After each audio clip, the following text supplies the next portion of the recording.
श्रीलक्ष्मी श्रीमहालक्ष्मी क्षीरसागर कन्यका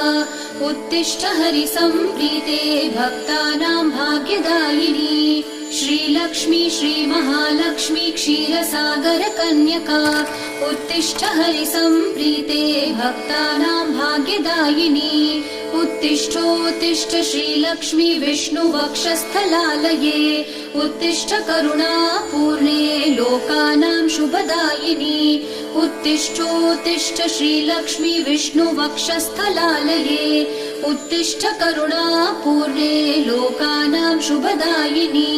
श्रीपद्ममध्यवसिते वरपद्मनेत्रे श्रीपद्महस्तचिरपूजित पद्मपादे श्रीपद्मजातजननी शुभपद्मवक्त्रे श्रीलक्ष्मी भक्तवरदे तव सुप्रभातम्।